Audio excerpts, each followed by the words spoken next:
Merhabalar. Drager Evita 2 Duro ventilatör cihazının flow sensör, ekselasyon valfi bağlantılarını göstereceğim. Cihazımızın Spirolog flow sensörü paketinde. Şimdi paketini açıyorum.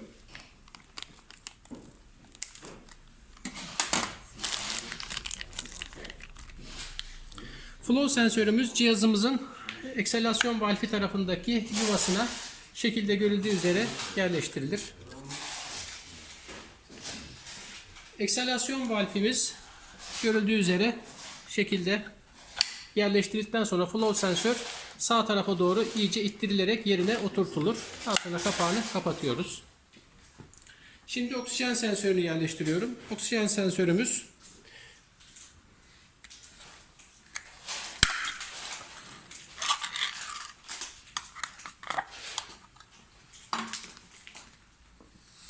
bu kısmı dışa bakacak şekilde, yuvası bu şekilde burada yerleştirilir. Daha sonra oksijen sensör kapağı bu kısmı oksijen sensörün içine girecek şekilde takılır ve vidalarla sıkılaştırılır.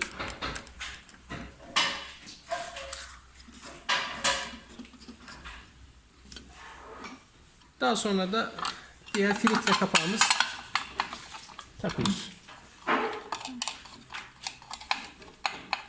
Bunu sıkılaştırmak için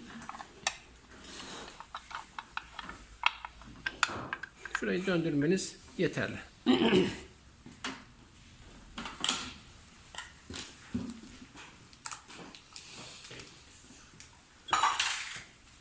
Şimdi cihazımızın çalıştırılmasını yapacağız. Cihazımıza bir solunum devresi ve Tesla takıyoruz.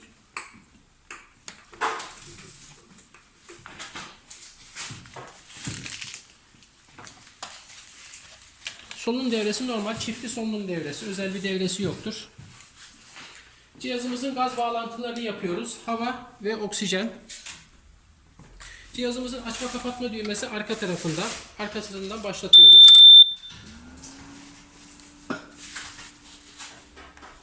Cihazımız açılışta kendini self testten geçirir.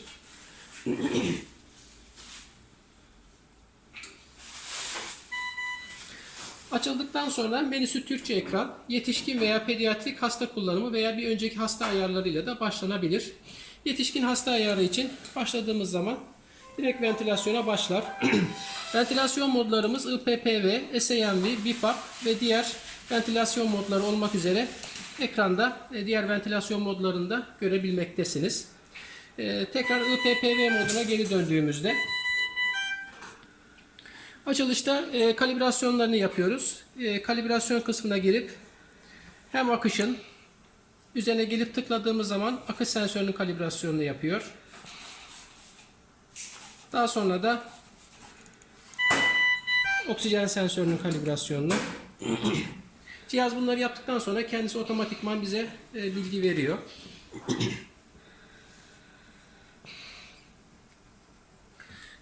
Ventilasyon modlarımız az önce de söylediğim gibi alt tarafta düğmelerle seçiliyor. Şu anda IPPV modu volüm kontrollü ventilasyon. Volüm kontrollü ventilasyonda tidal volümü ayarlamak için bu düğmeyi kullanıyorum. Tekrar onaylamak için tekrar düğmeye basarak onaylıyorum. İnspirasyon zamanı, solunum sayısı, flow, inspirasyon basıncı, pip ve oksijen oranı gibi değerleri de şekilde görüldüğü üzere tıklayıp artırıp veya düşürüp tekrar onaylayarak ventilasyonumu devam ettirebiliyorum. Ventilasyon modu değiştirmek istediğim zaman düğmeye bir kez bastığımda halen IPPV'de çalışıyor. Ta ki ben döner düğmeyle onayladığım zaman istenilen ventilasyon moduna geçmiş oluyor. Yine BiPAP modu içinde bastığımız zaman o ikinci kez onayladığımız zaman istediğimiz ventilasyon moduna cihaz geçmiş oluyor.